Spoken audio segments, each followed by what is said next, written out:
Good morning. Pastor Thomas Nowak, Monona Lutheran Church, Monona, Wisconsin. It's Tuesday, May 12th. Our reading is Psalm 23:4. Even though I walk through the valley of the shadow of death, I will fear no evil, for you are with me. Your rod and your staff, they comfort me. Isn't that wonderful? The rod to keep you disciplined, to keep you going on the path, right? Your rod and staff, they comfort me, right? For your rod and your staff, they comfort me. So a discipline and a peace to keep you by the shepherd, right? It's like the story of a shepherd. It's the springtime like it is now, and all the babies would be born. And this one little ewe lamb was born almost completely deaf. And so it got into trouble, and the shepherd again and again had to rescue it from a serious situation where it would have died. Kept getting into trouble. So eventually what the shepherd did is he took one of the back tendons and he cut it. And yeah, the shepherd leapt for the rest of his life, but he didn't wander off anymore. He kept close to the shepherd's side. Yeah, he was limping, but he was limping next to the shepherd's side, and that's us.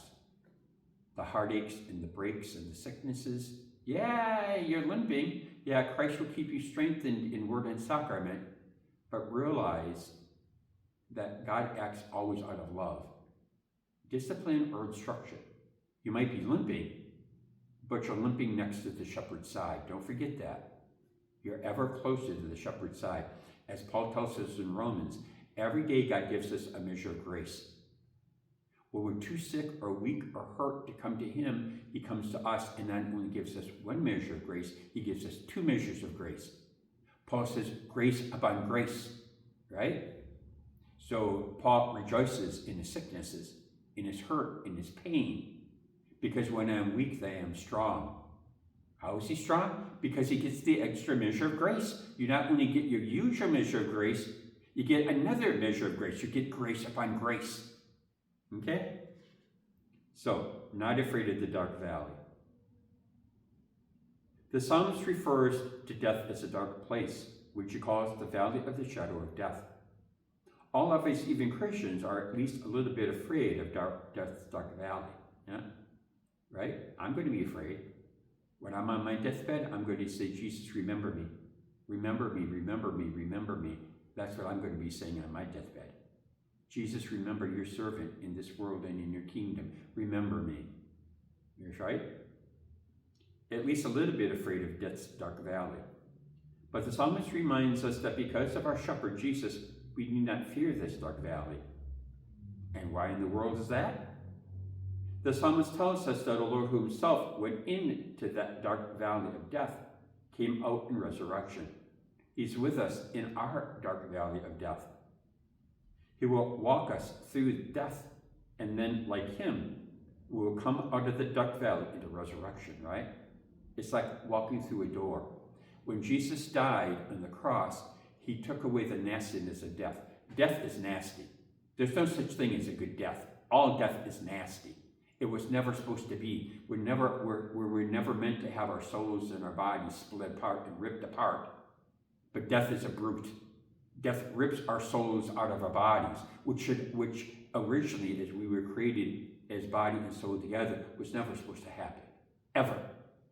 But now, because of death and sin, our souls are ripped, literally ripped out of our bodies, right? And by Christ walking with us, it's just walking through a door, going from the kingdom of the militant to the kingdom of glory, right? Just a mere transferring of being of one group of the saints to another group of the saints, right? And it happens like this. Okay? Facing death, we may encounter both physical and spiritual pain and temptation. Realize that the devil is on you. When you're on your deathbed, he doesn't stop. He tries extra hard. Even as you're taking your last breath, the devil is still trying to get you and pull you away from Jesus and pull you into hell. Even as you take your last breath.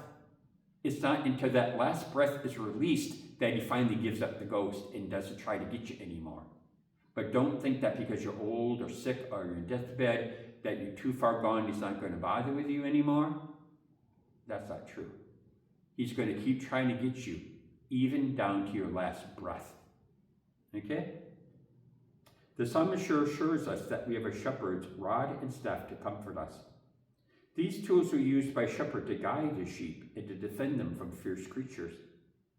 We can think of the two parts of Christ's cross as rod and staff that a shepherd will use to guide and defend us when we face the wolves of pain and temptation at the time of death, right? I got a little picture on my phone. It shows a sheepdog all bloodied because it was fighting off the wolves. And then the sheep come and they gather around him and they're licking his wounds to try to heal them, right? That's our shepherd. The hired man runs away because he hears nothing from the sheep. The faithful pastor or Christ stays and fights. He gets bloody and ripped up and wounded defending the sheep, right? I love that picture. It reminds me of a pastor. The dog is laying there all bloodied, exhausted from fighting off the wolves. And the sheep come and gather around him and start licking his wounds because he defended them from death. Here's our prayer. Hold thy cross before my closing eyes. Shine through gloom and point me to the skies. Hymn 878, stanza 6. Amen.